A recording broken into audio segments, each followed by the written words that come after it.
We are joined by Michael Gianaris, the New York State Senator and Deputy Majority Leader. Thank you so much for joining us, Michael. Thanks for having me. All right, let's just begin here with the session. We begin here today, this week. What are your priorities? What are you focused on?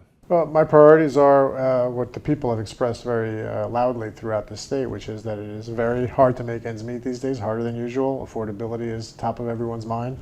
And from my point of view, we want to make sure that the things that are taking money out of people's pockets, they get some assistance with, whether that's childcare. I'd love to see us move to a universal childcare system in this state, universal school lunches, help with healthcare. We've already done some great things around housing, but taking the biggest financial pressures off of working people in this state, I think would go a long way towards making it more affordable and improve their quality of life. Where do the governor's, her proposal for the checks, the $300 to $500 checks, fall into place for you in the conference?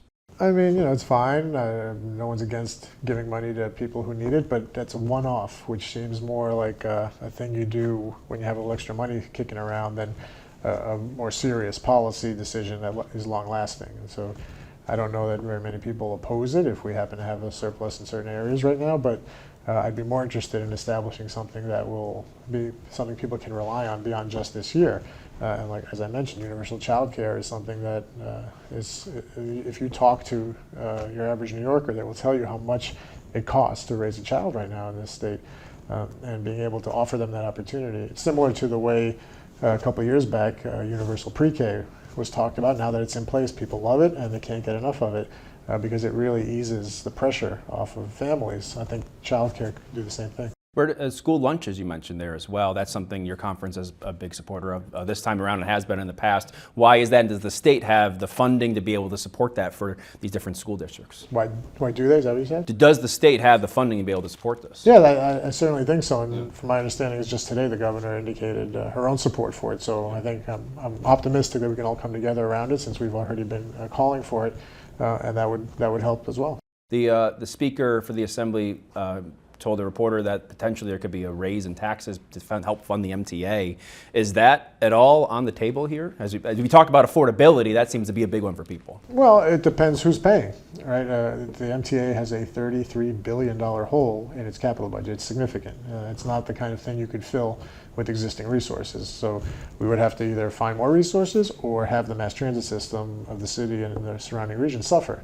I think the economy would actually be worse in the long term if we didn't have a functional mass transit system. So yes, we need to find money to fill the gap that the MTA has right now. But I don't want to see that money come out of the pockets of working people. We have some of the wealthiest people on earth there. They tend to be employers or make their money off of the hard work of other people. And so I would much rather see people who benefit from the mass transit system, benefit from their employees using subways and buses, bear the brunt of filling that hole. So if we're talking about raising revenues, I would like to see it come from the wealthier folks, not from people who are already struggling. There's, I believe, a letter going around your conference today to close Marcy Correctional Facility after the death of Robert Brooks last month by the corrections officers. Was that something you'll be signing? Well, I defer to my colleagues from the region. It would affect them more than anyone else, but clearly there is a problem, not just at Marcy, but throughout the criminal justice system. There was another report today from another prison that indicated abuse taking place from the correction officers there. So I think whether we close an individual facility or not, we need to systemically tackle the abuse that's happening in so many of them. How do you do that? Well, I think you got to reform the way that discipline is meted out. You've got to look at investigating more deeply why this is happening and why the people who are engaging in this kind of malfeasance don't feel deterred in any way from doing it. You got to look at punishing people who cover up these deeds, because a big part of it seems to be an understanding among them that they're going to lie about what happened and cover it up. These are all things that have now permeated the system to the point where we need a more systemic solution. I did want to get to, before we go here, you saw California after Donald Trump won the election talk about Trump-proofing policies. And I know that there were some things floated out, never was a secure or whatever, no, coming back from session, special session, whenever it was, to help do that. Do you see the legislature moving in that direction to help Trump-proof policies? I was going through the legislation, I saw some of your colleagues proposed a list of people that would work on or contracted to work on a border wall, or I believe you're co-sponsor of legislation that would also have not allow individuals to be incarcerated or in jails, I guess you could say, detention centers for immigrants as well. Are those measures you think would make sense? I guess what does make sense? Does anything make sense? First of all, there's only so much we can do. The federal government tends to have supremacy on federal issues. And so if they wanted to do something, we can not participate on it as a state, but the federal government could still come in and do what they chose to do. I think for us, we have Trump-proofed a lot of New York State already because we had the first term to deal with. And for example, we were prescient enough to codify Roe versus Wade in this state and now have that protection enshrined in the Constitution after the referendum last year. So any efforts to kind of roll that back, we have built some protections into New York for that. We have done a lot of things like that already, and we'll continue to look to do it. But what I've noticed from Donald Trump in the past is there will be curveballs that get thrown at us that we don't see coming right now, and we'll just have to be nimble and react to them as they come. But he could wake up one day and on a whim decide he's going to do something that none of us are thinking about right now, and try and invade Greenland or something like that. And so we just have to be ready to react and protect the people that we serve. Are you concerned at all about penalties when it comes to maybe not cooperating with deportation policy or things of that nature, which I know also talked about at the House of Representatives? We rely on the federal government for a lot of funding, and so if they start threatening our funding, we're going to have some very hard decisions to make.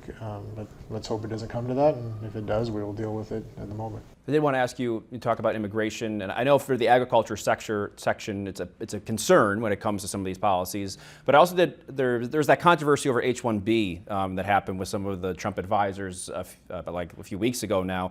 You have some legislation that would, I guess, streamline it for American workers, high-skilled workers, to have pathways to those jobs. Can you tell me a little bit about that? Because I think it kind of plays into this conversation of investing in the people that are here and allowing them to have a pathway there. Yeah, look. They call it the Good Jobs Guarantee Act. That's what it says. Yeah. There are so many things about the immigration issue that have been kind of caught up in political rhetoric. The fact is there are a number of industries that rely on workers that they don't have right now, right? So there's a shortage of workers for a lot of industries, agriculture being one of them, technology being another one here in New York. And so whether it's making sure that responsible immigrants have a pathway to getting their work permits faster, which I'm all for, or training up our own people to do those jobs, which is, I think the legislation you referenced would be very innovative and would create a guarantee fund for programs that train people at no cost and then have them contribute back a small percentage of their salaries upon graduation, so to speak, to keep the program going. And so it's been a very successful program in small doses. We'd like to scale it up and allow many more New Yorkers to take advantage of getting essentially a free, at the moment, education on how to work in tech and then get a high-paying job on the back end, which then they pay back that education at a future date. Final question is just as you look forward here to this session, I guess what can you do as Democrats, as a conference with a Democratic governor, you have the majority on both sides, to convince New Yorkers that the state is moving in the right direction? I think we spoke about a lot of it already. If we establish universal school lunches, universal childcare, some of the things that people have desperate need for and is taking real money out of their family budgets, to the extent we can provide some relief there, people will feel it and appreciate the job the representatives are doing. But we've been focused on that in the past. We need to upgrade that and do it at a much bigger scale right now because the need has increased. But we keep getting returned with historic majorities in the Senate because I think people do recognize that that is top of mind for us, and we've been doing a pretty good job at it. All right. Thank you so much for your time. Thanks. You bet.